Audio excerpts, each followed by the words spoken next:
Hello viewers, welcome to UPSC Telugu dreamer.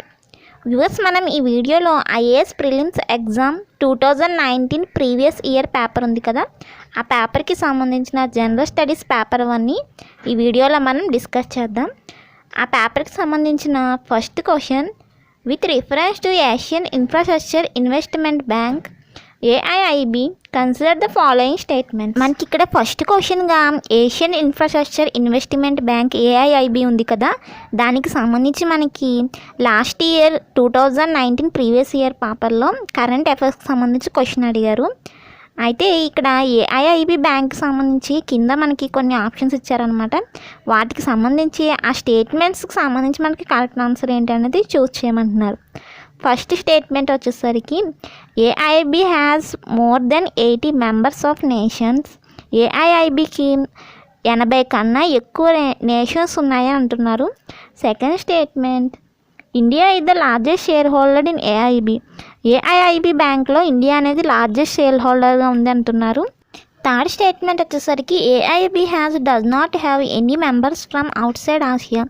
ఈ AIIB బ్యాంక్కి outside Asia బయట ఎటువంటి మెంబర్స్ లేరు అని అంటున్నారు. ఈ విధంగా మనకి ఫస్ట్ క్వశ్చన్లో 3 స్టేట్మెంట్స్ అని ఇచ్చారనమాట. ఈ 3 స్టేట్మెంట్స్కి సంబంధించి మనకి AIIB బ్యాంక్లో ఏది కరెక్ట్ అని ఆప్షన్ మనం ఎంచుకోవాలన్నమాట. చూడండి, option A only 1, option 2 and 3 only, option C 1 and 3 only, option D 1, 2 and 3 only. వీటి గురించి మనం తెలియాలంటే ముందు మనకి ఏషియన్ ఇన్ఫ్రాస్ట్రక్చర్ ఇన్వెస్ట్మెంట్ బ్యాంక్కి సంబంధించిన డీటెయిల్స్ అన్నీ తెలిసి ఉండాలి. అప్పుడే మనం ఈ క్వశ్చన్కి ఆన్సర్ చేయగలం. ఇది మనకి కరెంట్ అఫైర్స్కి సంబంధించిన క్వశ్చన్. అందుకే మనకి యూపీఎస్సీ ప్రిలిమ్స్లో కరెంట్ అఫైర్స్ అనేది చాలా మెయిన్ రోల్ని పోషిస్తుంది అనమాట. సో మనం ప్రతి డైలీ కరెంట్ అఫైర్స్ని బాగా ఫాలో అవుతుండాలి. ప్రతి బ్యాంక్కి సంబంధించిన ప్రతి ఫాలోయింగ్ ఎక్కువ, బ్యాంక్కి సంబంధించిన ప్రతిదీ ఫాలో అవుతుండాలి. ఇక్కడ మనకి ఏషియన్ ఇన్ఫ్రాస్ట్రక్చర్ ఇన్వెస్ట్మెంట్ బ్యాంక్ అనేది ఇక్కడ డెవలప్మెంట్ బ్యాంక్ అనమాట. It established to boosting lending projects like energy, urban construction, education and health care. AIIB బ్యాంక్ని మనకి హెల్త్ కేర్కి, ఎడ్యుకేషన్కి, అర్బన్ కన్స్ట్రక్షన్ కోసం ఈ బ్యాంక్ని డెవలప్ చేయడం జరిగింది. 97 అప్రూవ్డ్ మెంబర్స్ వరల్డ్ వైడ్. AIIBలో మనకి 97 అప్రూవ్డ్ మెంబర్స్ అనేవాళ్ళు ఉన్నారు. And the 3 largest share holders of the bank or China, India, Russia. మనకి AIIB బ్యాంక్లో లార్జెస్ట్ షేర్ హోల్డర్స్ అనేవాళ్ళు 3 ఉన్నారనమాట. చైనా, రష్యా మరియు ఇండియా కూడా ఈ 3ని మనకి AIIB బ్యాంక్లో షేర్ హోల్డర్స్గా ఉన్నారు. ఇప్పుడు మనం AIIB bank, Asian infrastructure investment bank గురించి కొంచెం ఇన్ఫర్మేషన్ అయితే ఇన్ఫర్మేషన్ బేస్ చేసుకుని మనం ఇప్పుడు క్వశ్చన్ని సాల్వ్ చేద్దాం. ఇక్కడ మనకి ఫస్ట్ క్వశ్చన్లో ఫస్ట్ స్టేట్మెంట్ ఏమి ఇచ్చారు, AIIB has more than 80 members nations అని ఇచ్చారు.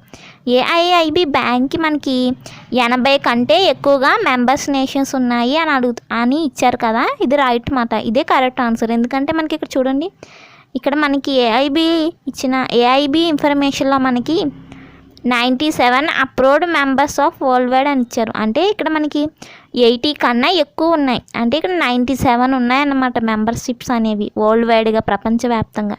సో మనకి ఫస్ట్ క్వశ్చన్ యొక్క కరెక్ట్ ఆన్సర్ ఏంటంటే ఫస్ట్ ఆప్షన్ అనమాట, first statement. So the correct answer వచ్చి మనకి ఓన్లీ 1 అనమాట. ఒకవేళ మీరు సెకండ్ స్టేట్మెంట్ చూడండి, India is the largest share holders in AIIB అన్నాడు. ఇండియాయే కాదు, ఇక్కడ మనకి ఇండియాతో పాటు చైనా, రష్యా కూడా ఉన్నారు AIIB బ్యాంక్లో షేర్ హోల్డర్స్గా. అదే ఇక్కడ చూడండి, థర్డ్ స్టేట్మెంట్ ఏమంటున్నారు, AIIB does not have any members from outside Asia. Out side Asia అంటే మనకి చైనా, రష్యా కూడా వచ్చేస్తాయి కదా. సో మనకి AIIBకి అవుట్ సైడ్ ఆసియా నుండి కూడా మెంబర్షిప్స్ అనేవి ఉన్నాయి. సో మనకి ఇక్కడ ఓన్లీ 1 స్టేట్మెంట్ మాత్రమే కరెక్ట్ అనమాట. అది first statement, AIIB has more than 80 members of nation. So మనకి ఇక్కడ ఆప్షన్స్ ఇచ్చారు కదా, ఈ ఆప్షన్స్లో మనకి ఆప్షన్ ఏ అనేది కరెక్ట్ ఆన్సర్ అనమాట.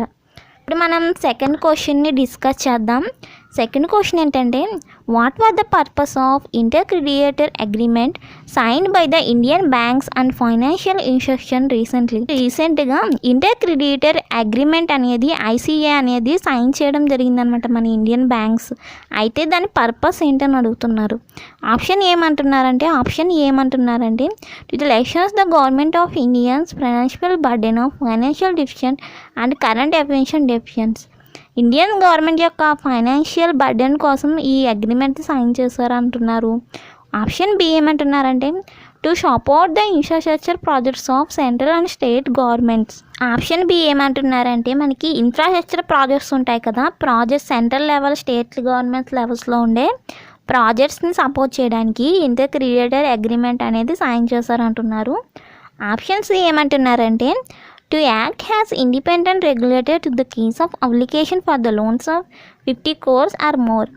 లోన్స్ కోసం ఈ ఇంటర్ క్రెడిటర్ అగ్రిమెంట్ని సైన్ చేశారంటున్నారు. Option D to aim at faster resolution of structure acts of 50 crores or more which are under consulting lending. ఇక్కడ మనకి కరెక్ట్ ఆన్సర్ వచ్చేసరికి ఆప్షన్ డి అనమాట. అసలు ఇది ఇంటర్ క్రెడిటర్ అగ్రిమెంట్ ఉంది కదా ఐసీఏ, ఇది Indian bank and financial institutions వాళ్ళు కలిపి సైన్ చేశారు. ఈ అగ్రిమెంట్ని జూలై 23, 2018లో సైన్ చేయడం జరిగిందనమాట. ఈ యాక్ట్ ప్రకారం మన ఇండియాలో ఉండే 50 crores ఆఫ్ ఫాస్టర్ రిసొల్యూషన్స్ని అండర్ కంట్రోలింగ్లో తీసుకురావడం కోసం ఈ యాక్ట్ని సైన్ చేయడం జరిగిందనమాట. సో మనకి ఇక్కడ సెకండ్ క్వశ్చన్ యొక్క కరెక్ట్ ఆన్సర్ ఏంటంటే option D to aim at faster resolution of structure access of 50 crores or more which are under to constructing lending. Next third question ఏమంటున్నారంటే the chairman of public sector banks are selected by the. మనకి public sector banks ఉంటాయి కదా, ఆ public sector బ్యాంక్స్కి సంబంధించి చైర్మన్ని ఎవరు select చేస్తారు అని మనకి థర్డ్ క్వశ్చన్ అడుగుతున్నారు. Option A banks of board bureau, option B reserve bank of India, option C union ministry of finance, option D management of concerned bank. మనకి ఇక్కడ కరెక్ట్ ఆన్సర్ వచ్చేసరికి banks board bureau అనమాట. మనకి banks board bureau BBB అనేది ఏంటంటే మనకి appointment of chairman of public sectors banks in the recommendation of bank board bureau. ఈ public sector బ్యాంక్స్లో మనకి చైర్మన్స్ ఉంటారు కదా, వాళ్ళని ఈ బ్యాంక్ బోర్డ్ బ్యూరియాయే అపాయింట్ చేస్తుంది. సో మనకి కరెక్ట్ ఆన్సర్ వచ్చి థర్డ్ క్వశ్చన్ యొక్క కరెక్ట్ ఆన్సర్ వచ్చేసరికి ఆప్షన్ ఏ బ్యాంక్స్ బోర్డ్ బ్యూరియా అనమాట. సో మన కరెంట్ అఫైర్స్లో మన బ్యాంక్స్ గురించి బాగా మస్ట్గా తెలిసి ఉండాలి. మనకి యూపీఎస్సీ ప్రిలిమ్స్ కరెంట్ అఫైర్స్కి ప్రిపేర్ అవుతున్నప్పుడు ప్రతి bank world wide Indian banks కోసం మనం బాగా చదవాలన్నమాట. చూసారా మన 2019 జిఎస్ పేపర్ 1లో మనకి బ్యాంక్ సంబంధించి ఇప్పటికే 2 క్వశ్చన్స్ అనేవి అడిగారు. సో వెరీ ఇంపార్టెంట్, తప్పకుండా మీరు బ్యాంక్కి సంబంధించి ఇండియన్ వైడ్లో ఉండే బ్యాంక్స్, వరల్డ్ వైడ్లో ఉండే బ్యాంక్స్ని బాగా చదవండి. Next fourth question consider the following statements. మనకి కింద 3 స్టేట్మెంట్స్ ఇచ్చారు, వీటిని బేస్ చేసుకుని క్వశ్చన్స్కి ఆన్సర్స్ చేయమంటున్నారు. Statement 1 Petroleum and Natural Gas Regulatory Board is the first regulatory body set up in the Government of India. మనకి ఫస్ట్ స్టేట్మెంట్లో ఏం చెప్తున్నారంటే petroleum and natural gas regulatory board PNGRB ఉంది కదా, ఇది మన ఇండియాలోనే ఫస్ట్ రెగ్యులేటరీ బోర్డుగా స్థాపించబడిందని చెప్తున్నారు. Second statement one of the tasks of PNGRB is to ensure the competitive markets for gases. PNGRB అనేది మనకి మార్కెట్ గ్యాసెస్ని ఎంజాయ్ చేస్తుంది అంటున్నారు సెకండ్ స్టేట్మెంట్లో. థర్డ్ స్టేట్మెంట్ ఏం చెప్తుందంటే appeals against the decision of PNGRB go before the applications of electricity tribunals electricity. పిఎన్జిఆర్బిఆర్ని tribunals ఎలక్ట్రిసిటీగా ఎగనెస్ట్కి వెళ్తుంది అని మనకి ఇక్కడ థర్డ్ స్టేట్మెంట్గా చెప్తున్నారనమాట. అయితే which of the statements given above is correct. మనకి ఫోర్త్ క్వశ్చన్లో స్టేట్మెంట్స్ పైన 3 స్టేట్మెంట్స్ ఇచ్చారు కదా, ఈ స్టేట్మెంట్స్లో ఏది కరెక్ట్ స్టేట్మెంట్ అని అడుగుతున్నారనమాట క్వశ్చన్. ఆప్షన్స్ కూడా ఇచ్చారు. Option A 1 and 2 only, option B 2 and 3 only, option C 1 and 3 only, option D 1, 2 and 3. మొత్తం 3 స్టేట్మెంట్స్ కరెక్ట్ అని అడుగుతున్నారు. క్వశ్చన్ యొక్క కరెక్ట్ ఆన్సర్ వచ్చేసరికి ఆప్షన్ బి 2 and 3 ఓన్లీ.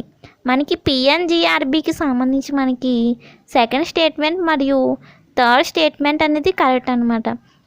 ఎందుకంటే మనకి పిఎన్జిఆర్బి అనేది మార్కెటింగ్ గ్యాస్ని ఎంజూర్ చేయడానికి మరియు ట్రిబ్లాస్ ఆఫ్ ఎలక్ట్రిసిటీస్ కోసం స్థాపించబడింది అనమాట. Petroleum and natural gas board act 2006 2006లో ఇది పిఎన్జిఆర్బిని స్థాపించడం జరిగింది. ఇక్కడ మనకి ఆప్షన్ 1 ఉంది కదా, ఈ ఆప్షన్ 1 రైట్ ఆన్సర్ కాదు. ఎందుకంటే ఇక్కడ ఏమంటున్నాడు, ఇండియాలోనే మొట్టమొదటిసారిగా ఈ పిఎన్జిఆర్బిఏ మొదటి గ్యాస్ రెగ్యులేటరీ సంస్థగా స్థాపించబడింది అంటున్నారు.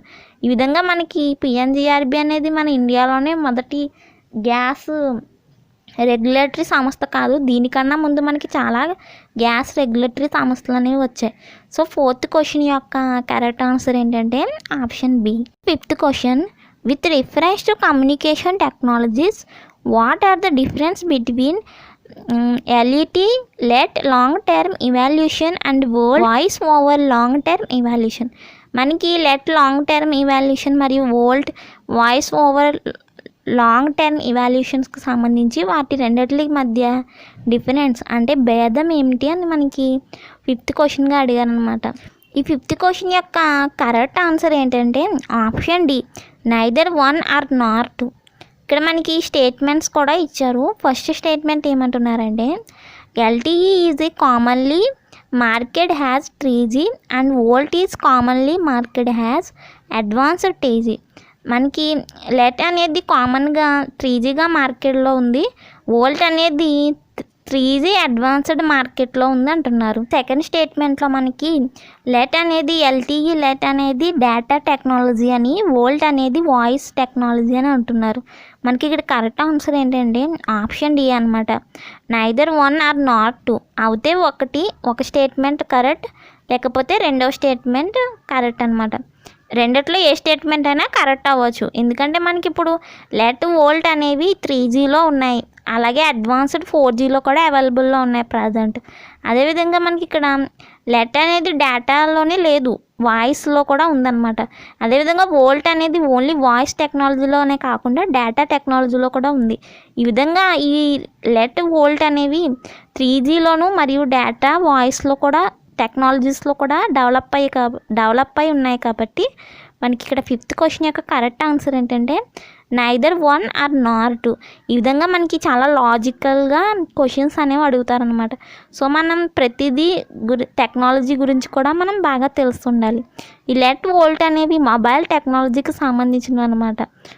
Next 6th question, which of the following statements is the correct regarding to maternity benefit amendment act 2017. మనకి the maternity benefit amendment act 2017 అనేది వచ్చింది కదా, దానికి సంబంధించి మనకి కింద 3 స్టేట్మెంట్స్ ఇచ్చారు. ఆ 3 స్టేట్మెంట్స్లో ఏ స్టేట్మెంట్ కరెక్ట్ అని అడుగుతున్నారనమాట. స్టేట్మెంట్ 1 ఏంటంటే pregnant women can entered for the months pre delivery 3 months post delivery paid leaves. మనకి ప్రెగ్నెంట్ ఉమెన్స్ ఉంటారు కదా, వాళ్ళు 4th మంత్లోకి ఎంటర్ అయ్యేటప్పటికి వాళ్ళకి 3 months యొక్క డెలివరీ పెయిడ్ లీవ్స్ అంటే సెలవులు అనేవి ఇస్తారు అని ఫస్ట్ స్టేట్మెంట్లో చెప్తున్నారు. సెకండ్ స్టేట్మెంట్ ఏం చెప్తున్నారంటే enterprises with the creches must allows the mother maximum 6 creches visits daily. Third statement ఏం చెప్తున్నారంటే women with the 2 children get reduce entitlements. అంటే మనకి ఉమెన్స్కి ఎవరికైతే ఇద్దరు పిల్లలు ఉన్నారో వాళ్ళకి రెడ్యూస్డ్గా ఎల్టిమెంట్స్ అంటే ఎక్కువగా సెలవులు ఇచ్చే అవకాశం ఉంది అని ఇస్తున్నారనమాట. అసలు మనకి the maternity benefit amendment act 2017 అంటే ఏంటంటే ఈ యాక్ట్ అనేది ఉమెన్ ఎంప్లాయీస్ కోసం ఈ యాక్ట్ని ఇవ్వడం జరిగింది. ఈ యాక్ట్ ప్రకారం మనకి ఎవరైతే గర్భిణీలు ఉంటారు కదా వాళ్ళకి 26 వారాల వరకు మనకి ఈ యాక్ట్ ప్రకారం సెలవు అనేది దొరుకుతుందన్నమాట. అయితే ఇక్కడ మనకి women who are expecting after having 2 children 12 weeks paid maternity leaves. మనకి ఇక్కడ ఆప్షన్ 3 అనేది ఇక్కడ స్టేట్మెంట్ 3 అనేది కరెక్ట్ ఆన్సర్ అనమాట. ఇక్కడ 2 children ఉంటే వాళ్ళకి కేవలం మనకి 12 weeksలో మాత్రమే మెటర్నిటీ లీవ్ అనేది లభిస్తుంది. సో 6th క్వశ్చన్ యొక్క కరెక్ట్ ఆన్సర్ ఏంటంటే మనకి ఆప్షన్ 3 అనమాట, 3 only. Next 7th question, which one of the following is not a sub index of world banks is of doing business index. మనకి ఏమడుగుతున్నారు, వరల్డ్ బ్యాంక్కి సంబంధించి ఏమిటి ఇండెక్స్ కాదు, not a sub index of world bank అని అడుగుతున్నారు. కాబట్టి మనకి ఇక్కడ ఆప్షన్ ఏంటంటే maintenance of law and order అనేది సబ్ ఇండెక్స్ కాదన్నమాట ఈ వరల్డ్ బ్యాంక్లో. సో 7th క్వశ్చన్ యొక్క కరెక్ట్ ఆన్సర్ వచ్చేసరికి మనకి option A maintenance of law and order. మనకి టెక్స్ట్ బుక్స్లో కూడా ఇండెక్స్ ఉంటాయి కదా, అదేవిధంగా ఇక్కడ ప్రతి బ్యాంక్కి సంబంధించి మనకి ఇండెక్స్ అనేది ఉంటుందన్నమాట. మనకి 7th క్వశ్చన్ యొక్క కరెక్ట్ ఆన్సర్ ఏంటంటే option A maintaining law and order. ఏ బ్యాంక్ ఇండెక్స్లో అయినా మనకి పేయింగ్ టాస్క్స్ ఉంటాయి, రిజిస్టర్డ్ ప్రాపర్టీస్ ఉంటాయి, అదేవిధంగా డీలింగ్ విత్ కన్సెషన్ పేమెంట్స్ అనేవి ప్రతి బ్యాంక్ ఇండెక్స్లో ఉంటాయి, కానీ maintenance of law and order అనేది ఉండదు. Next 8th question, in India extended producer responsibility was introduced has an important future in which of the following. మన భారతదేశంలో ఎక్స్టెండెడ్ ప్రొడ్యూసర్ రెస్పాన్సిబిలిటీ ఫ్యూచర్ని ఎందుకు ఏ act ప్రకారం ఇంట్రడ్యూస్ చేశారని అడుగుతున్నారు. Option A the biomedical waste rules 1998, option B the recycle plastic rules 1999, option C the e-waste rules 2011, option D the food safety and standard regulations 2011. 8th question యొక్క correct answer ఏంటంటే option C the e-waste management and handing rules 2011 ప్రకారం మనకి extend producer responsibility ఫ్యూచర్ని భారతదేశంలో introduce చేయడం జరిగింది. So 8th question యొక్క correct answer ఏంటంటే option C. Next 9th question, the economic cost of food grains to the food corporation of India is minimum supported price and bonus paid to the farmers plus. Food corporation ఉంది కదా, అది farmers రైతులకి సపోర్ట్గా కొంచెం ప్రైస్ని బోనస్గా pay చేస్తూ ఉంటుంది. ఎందుకోసం అని అడుగుతున్నారు. Option A transportation cost only, option B interest cost only, option C procurement incidentals and distribution cost, option D procurement incidentation and charges for godown. 9th question యొక్క కరెక్ట్ ఆన్సర్ ఏంటంటే ఆప్షన్ సి అనమాట. మనకి food corporation of India అనేది రైతులకి బోనస్గా paid చేస్తుంది. ఎందుకంటే procurement incidentals and distribution cost కోసం bonus paid అనేది చేస్తుంది అనమాట. సో 9th క్వశ్చన్ యొక్క correct answer option C. Next 10th question, in the context of any country which one of the following would be considered as a parts of social capital.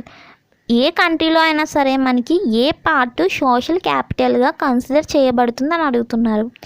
Option A the proportion of literacy in the population, ఆ పాపులేషన్కి సంబంధించిన అక్షరాస్యత. Option B the stock of it's buildings other infrastructure and machines, ఆ కంట్రీలో ఉండే buildings లేదా infrastructures machine అనేవి social క్యాపిటల్గా consider చేస్తారు. Option C the size of population in the work age group, ఆ కంట్రీలో ఉండే ఎంతమంది ప్రజలు వర్కింగ్ చేస్తున్నారు అంటే ఉద్యోగాలు చేస్తున్నారో దాన్ని బేస్ చేసుకుని సోషల్ క్యాపిటల్ అనేది కౌంట్ చేస్తారు. Option D the level of mutual trust and harmony in the society. 10th question యొక్క కరెక్ట్ ఆన్సర్ ఏంటంటే ఆప్షన్ డి అనమాట. ఒక కంట్రీ యొక్క సోషల్ క్యాపిటల్ అనేది ఆ కంట్రీ యొక్క mutual trust and harmony of society మీద బేస్ చేసుకుని ఉంటుంది. ఈ వీడియోలో మనం IAS prelims exam 2019 general studies paper GS1 paper 1కి సంబంధించిన కరెంట్ అఫైర్స్కి సంబంధించిన క్వశ్చన్స్ని డిస్కస్ చేసాం. ఇవి కరెంట్ అఫైర్స్కి సంబంధించిన క్వశ్చన్స్ అన్నమాట. చూసారా ఎలా ఉన్నాయో. ఇవి మనకి ఈ విధంగానే కరెంట్ అఫైర్స్కి సంబంధించిన క్వశ్చన్స్ అనేవి అడుగుతారు. ఎక్కువ బ్యాంకింగ్కి సంబంధించినవి యాక్ట్స్ ఉంటాయి కదా, రీసెంట్గా మనకి విడుదల చేసిన యాక్ట్స్, సైన్ చేసిన యాక్ట్స్ గురించి మనకి కరెంట్ అఫైర్స్లో ఎక్కువగా అడుగుతుంటారు అనమాట. నెక్స్ట్ వీడియోలో మనం జియోగ్రఫీకి సంబంధించి ఈ 2019 prelims exam general studies paper 1లో ఎటువంటి క్వశ్చన్స్ అడిగారో నెక్స్ట్ వీడియోలో డిస్కస్ చేద్దాం. సో తప్పకుండా ఇంకా ఎవరైనా ఛానల్ సబ్స్క్రైబ్ చేయకపోతే తప్పకుండా ఛానల్ని మన యూపీఎస్సీ తెలుగు డ్రీమర్ ఛానల్ని సబ్స్క్రైబ్ చేయండి. వీడియో నచ్చితే తప్పకుండా లైక్ చేయండి, కామెంట్ కూడా చేయండి. Thank you for watching.